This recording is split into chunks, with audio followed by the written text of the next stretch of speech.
Bonjour les amis et bienvenue dans le deuxième épisode de Texte dans le 5, mais déjà le premier hors-série dédié à un pays. D'ailleurs ce pays-là aura beaucoup d'hors-série, je sais, ça a un peu l'air compliqué au premier abord, mais vous inquiétez pas, vous allez comprendre avec le temps, les textes, les descriptifs, tout le truc. Bref, aujourd'hui nous allons parler du pays où tous les hommes naissent libres,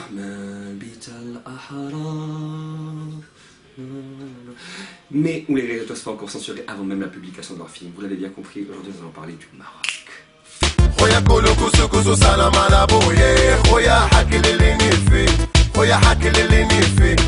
Cet épisode est co-réalisé, co-écrit et co-présenté par Simon Ahmed, la personne marocaine que voilà. Allez, comme ça, commence. Corrige-moi si je me trompe, Simon, mais est-ce que la majorité des textes de l'homme marocain ne sont-ils pas fortement hérités de la religion musulmane? Oui. Et dans notre religion musulmane, la consommation d'alcool et les jeux de hasard ne sont-ils pas des péchés du même niveau? Tout à fait mon cher Zoël, d'ailleurs dans Surat al-Maïda, verset numéro 90, il est dit Bismillahirrahmanirrahim, ô les croyants, le vin, le jeu de hasard, les pierres dressées, les flèches de divination ne sont qu'une abomination, œuvre du diable, écartez-vous-en afin que vous réussissiez, sadaqallahu al-adim. D'accord. Toi tu cherches les problèmes, toi tu cherches de vrais problèmes, je te le dis, je te le dis. Ne t'inquiète pas, je ne parlerai pas de l'application de ces lois, mais par contre du truc qui me choque le plus, c'est-à-dire qu'un péché aussi capital bénéficie d'autant de publicité. C'est un truc de dingue. La dernière fois que je suis parti au Maroc, il y en avait partout. Que ce soit dans les affiches publicitaires dans la rue, les immeubles, même les bus à Ibadallah, les bus, tous les bus avaient la publicité de Toto Foot. Et c'était pas des jeunes français qu'on voyait sur la publicité, c'était des Marocains avec leur maillot ou je sais quoi. Et les textes étaient en arabe. Tiens d'ailleurs voilà la photo de l'un des gagnants qui, je vous le fais remarquer, n'a rien d'un suédois, ou de l'autre que j'avoue, la vérité, il pourrait passer pour un tchèque, mais voilà, Abdullah Al-Araoui, c'est bien de chez nous. Toi tu cherches les problèmes. Attention, cette vidéo ne s'appelle pas ce que vous devez faire, pas faire, hein. Ni les joueurs, ni les buveurs, ni quoi que ce soit. D'ailleurs je suis très content pour nos gagnants, le suédois et le tchèque, mais cette vidéo s'appelle les trucs qu'on comprend pas. Et ce que je n'arrive pas à comprendre, c'est que pour deux péchés du même niveau, l'un est publicité partout. Les gagnants reçoivent leur chèque au grand jour, par exemple les journaux et tout à l'air, alors que l'autre, si on s'attrape en train de le faire, c'est pas dans le journal qu'on finit. Toi-même tu sais. Bref, à méditer. On va rester à peu près dans le même domaine et on va revenir sur le fait que le Maroc produise et vende du vin. Plus tôt cette année dans ma classe de master, on a fait l'étude de cas d'un vin sud-africain qui était excellent. Et la conclusion de cette étude de cas était que le vin sud-africain devait se concentrer sur la vente et la production locale, tout simplement parce que la compétition mondiale était trop féroce et que le niveau d'expertise de ces compétitions était inégalable, très ancien et maîtrisé, d'accord? Donc ce qui m'amène à une question, Simon.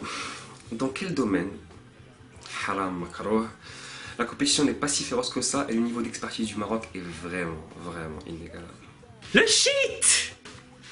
Vous imaginez un peu si on légalisait, régulait et surtout imposait le cannabis? Bien sûr, à l'instar de l'alcool, la vente locale ne serait autorisée qu'aux étrangers, mais des pays comme la Hollande devraient déposer bilan. Sauf que non, ils ne déposaient pas bilan parce qu'on exporterait notre cannabis de qualité non coupé à des pays comme la Hollande, certains États des États-Unis, l'Uruguay, et là je parle que des pays où est-ce que la fumette est autorisée pour tout le monde. S'ajoute à cette liste les pays où est-ce que le cannabis est autorisé pour des vertus thérapeutiques. Et là, on a des pays comme, juste en Europe, on a la Belgique, l'Allemagne, la Suisse. On va en Amérique, on a le Canada et les États-Unis. Même en France, on compte commercialiser en 2015 un médicament à base de cannabis qui s'appellera Sativex et qui sera dédié au traitement de la sclérose en plaques. Ce qui nous amène à un autre point, celui que le cannabis n'est pas fait qu'à des fins de fumette. On pourra en tirer des médicaments, des produits cosmétiques comme Hamid Lamèche vous l'a dit, les hashish par exemple pour les cheveux. Et tellement d'autres choses, ça pourra même créer des universités, des centres de recherche spécialisés dans ce sens-là, et on pourra vraiment devenir leader du marché.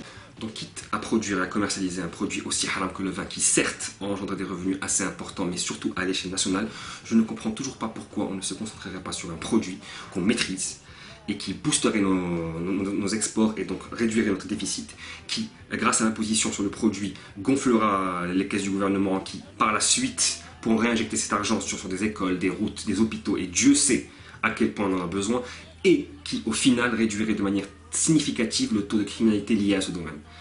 Je ne comprends pas. À méditer 2. J'allais consacrer cette troisième partie au faux profil Facebook, mais une amie à moi a apporté à ma connaissance l'histoire de Ray, ce malheureux chien qui en a arraché les yeux, auquel on a mutilé la bouche. Et on n'est pas encore sûr de l'identité du criminel, mais tout porte à croire que ce crime a été commis à des fins de sorcellerie noire. Pour cette partie-là, je ne préparerai aucun test, j'ai envie de parler avec mon cœur, parce que je suis des animaux me tient beaucoup à cœur. Et donc, il y a un mouvement qui est en train de se créer, il y a une page Facebook, les gens se bougent, et il faut soutenir ce mouvement, il faut faire partie de ces gens-là, parce que Les animaux, certes, on a des problèmes beaucoup plus importants dans notre pays, mais les animaux restent quelque chose de très de capital. D'ailleurs, je vous invite à lire les hadiths qui y sont liés. Donc, moi, ce que je ne comprends pas dans cette histoire, c'est que notre police, qui est une police ultra compétente, qui arrive à trouver n'importe qui, n'importe quand, n'arrive pas à arrêter ces gens qui sont responsables de shawada, de charlatanisme, qui escroquent les gens, qui empoisonnent les gens. Donc il faut arrêter ces gens-là.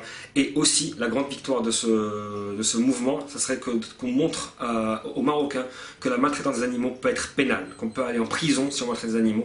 Donc si on arrive à gagner l'une des deux batailles, ce sera déjà quelque chose de gagné. Et s'il vous plaît, vous-même, si vous voyez les animaux quelque chose, et protégez-les de ces cons, de ces... J'ai pas envie de commencer à dire de gros mots, mais voilà, c'est l'acte. J'ai pas envie de montrer de photos non plus parce que je pourrais choquer certaines personnes, parce que l'acte en soi est vraiment horrible. Horrible, horrible, horrible. Donc je vous invite à soutenir la page sur Facebook que vous trouverez dans la description, et voilà. Viens le voir, viens le voir.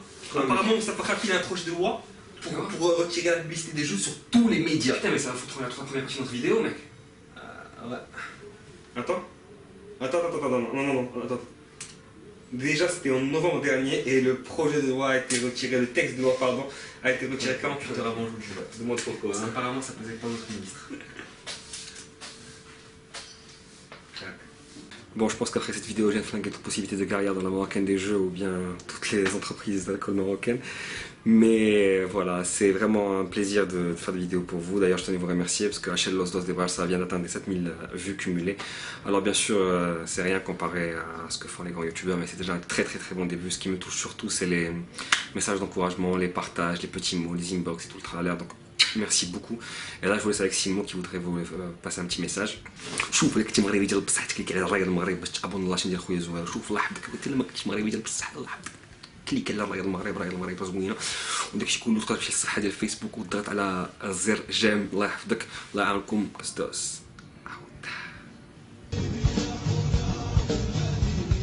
حنايا قاعد سالفين عايشين بين وبين ما عارفينش فين غاديين شكون تابعين غير تابعين 70 كي البهايم جابونا على الانترنت حنا فهمنا انترنت اجي تشاطي معايا نتلاقاو في القهوه ولكن مع السبعه خاصها تكون جالسه مع الوالد والوالده كيتفرجوا في التلفازه صغيره مصريه عندكم ما يقلبوها ويطيحوا بشي فضيحه.